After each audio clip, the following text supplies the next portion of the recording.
Hi everyone. So I'm here. I'm going to be doing the Jonesworks opposition to Wayfarer's motion to seal certain items. However, I just want to give you an inkling of what constitutes news in the UK when it comes to Ryan Reynolds. This is the Wales Online. This was 3 days ago, this article. Basically, Wrexham's manager, Phil Parkinson, he is talking about, briefly, that Wrexham won 4-3 against Nottingham Forest in a special FA Cup victory. Now, instead of the news article being about said victory, it's about his special guest, who is his mum. That's what constitutes news. Ryan Reynolds brought his mum to a football club.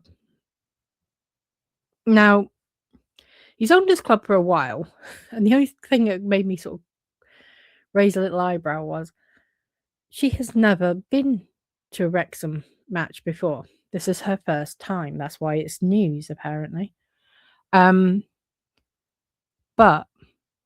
Blake Lively stars in a film where she's taken over the marketing, and 5 minutes in, you've got the same woman appearing in a junket.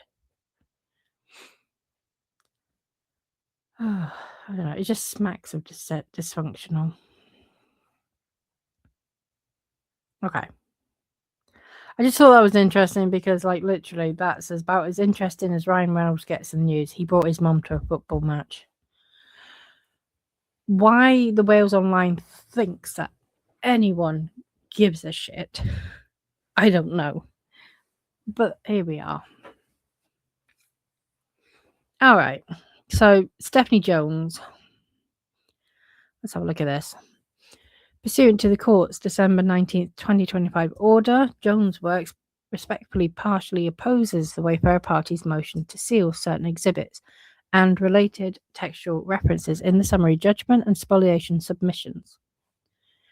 Jonesworks specifically opposes 3 of the Wayfarer Party's proposed redactions, which seek to seal highly relevant information, much of which is already public. It's just worth noting that Wayfarer don't oppose Jonesworks' motion for the stuff they want sealing. Okay. So first, Jonesworks opposes the Wayfarer Party's attempt to seal redacted on page 3 of Exhibit 43 to Jonesworks' opposition to Jennifer Abel's motion for summary judgment. The language the Wayfarer Parties seek to redact is already public, including through other litigation involving Melissa Nathan and Tag, and squarely relevant to Jonesworks' defence of Abel's indemnification claims. To succeed on her indemnification claims, Abel must demonstrate that she undertook the activity alleged by Blake Lively, including recommending and working with Nathan against Lively within the scope of her employment with Jonesworks.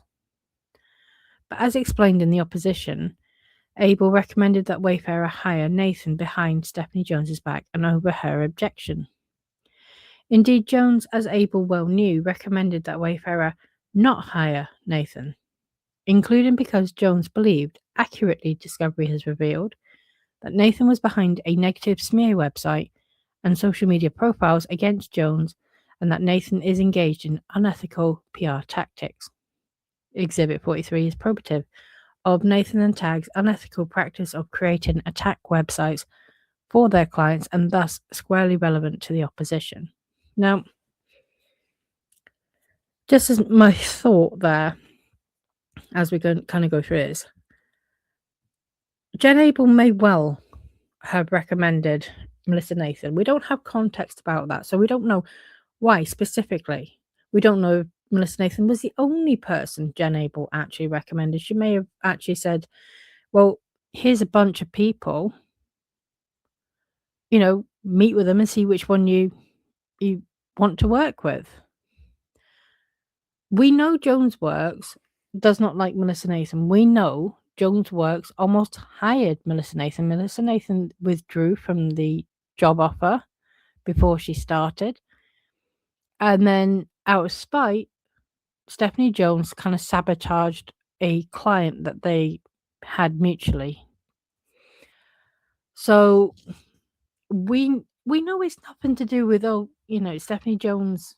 Oh, I'm concerned. I thought I was concerned that she was smearing me and working against me. Stephanie Jones was the one that was working against Melissa Nathan. So I don't really buy that. But also, there was not enough context about what was going on when the crisis PR sort of prospective candidates were being put forward. We don't know what was going through Jen Abel's mind.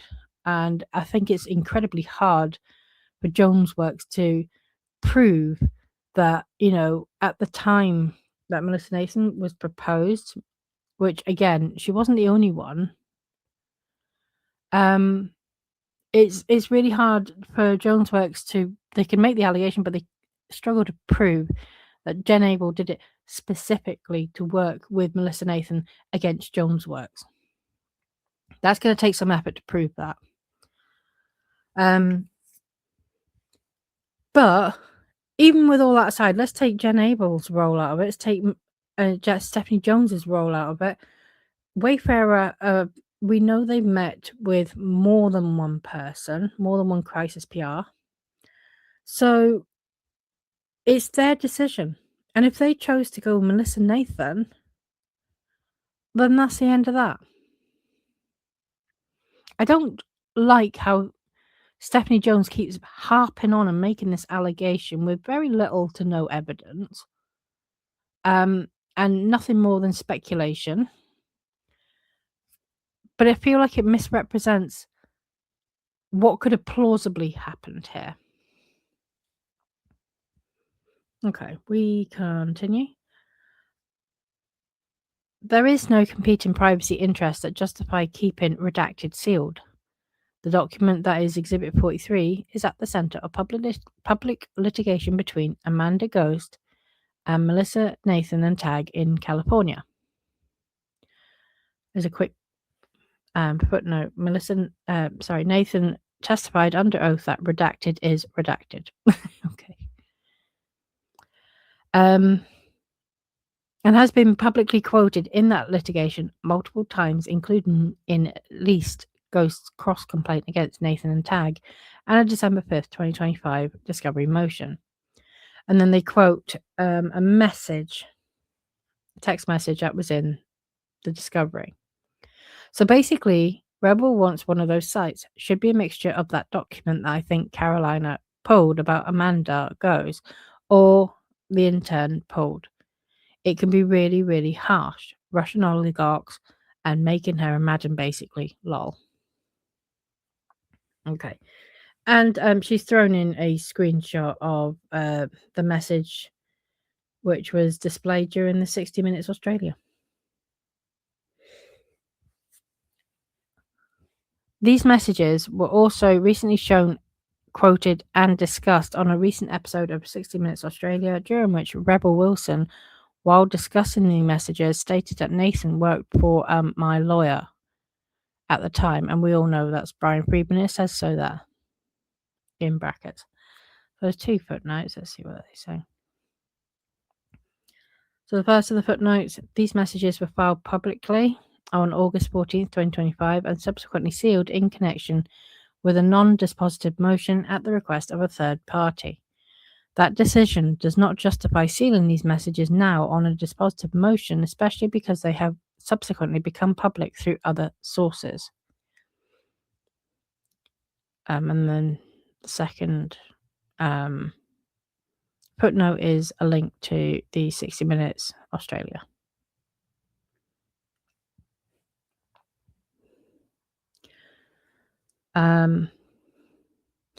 As this court has recognised, courts in this circuit routinely deny sealing requests where the information to be sealed is already publicly available.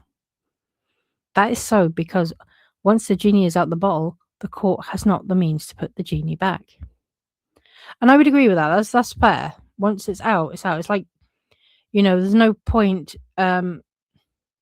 sealing the messages that ended up in the New York Times. They're out. You cannot You cannot hide them again.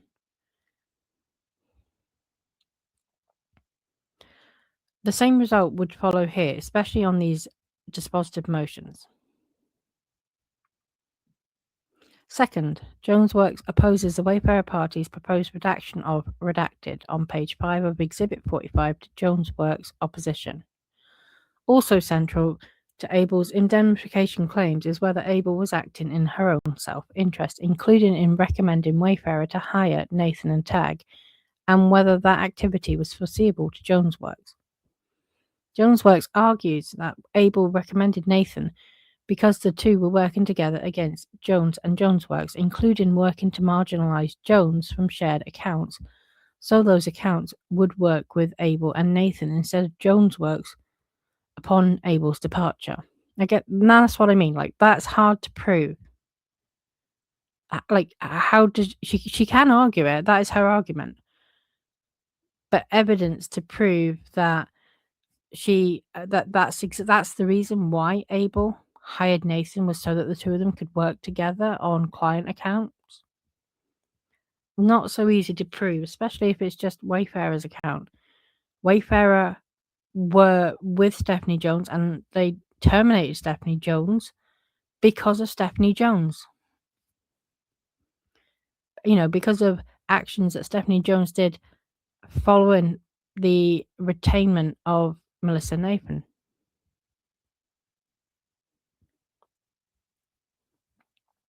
I meant to say retention, not retainment. Okay. Nathan's gloating to Abel in Exhibit 45 that she told a shared client she redacted is squarely relevant to that argument. Indeed, elsewhere in those messages, Nathan says to Abel, "And once you are gone, we will be on accounts together and make really good money and be happy." And regarding the same shared client, redacted, which the Wayfarer parties no longer argue should be sealed. The Wayfarer parties claim this information should remain sealed as non-party information, but it neither identifies a non-party client nor discloses work done on that client's behalf. To the contrary, the shared client's identity will remain sealed without objection. There is thus no basis to keep this information sealed. Third, Jonesworks opposes the redactions to Exhibit 49 to the opposition, and in particular to Abel's testimony on page 253 that redacted. Abel seeks sealing on the ground that this is non-party information. It is not, and that Abel has no financial exposure is directly relevant to her claim for indemnification. Moreover, there is no privacy interest that justifies sealing. Abel now agrees that her engagement letter with the law firm, so LFTC, Friedman's firm, should not be sealed in full and accordingly seeks only limited redactions of that document. Notably, Abel does not request continued sealing of the key term providing that redacted.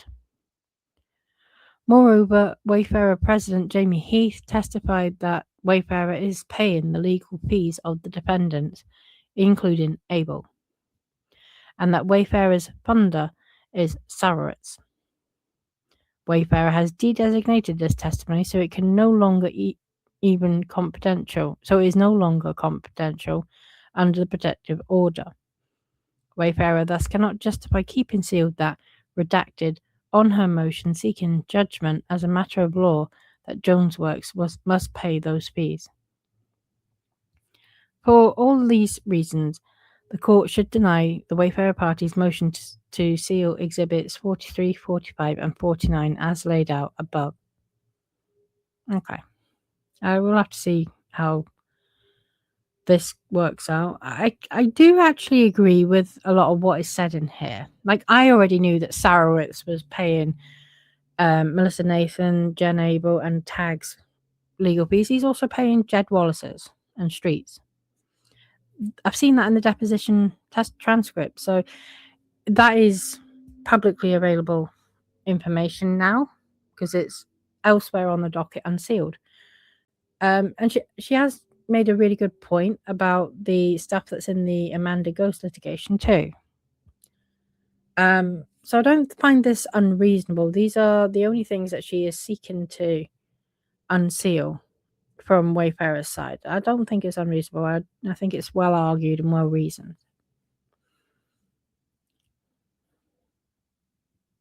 Right. Okay. I'm still working through the docket because a load dropped. So I've just got to get through and see what I can do videos on and what I can't. I will be back soon.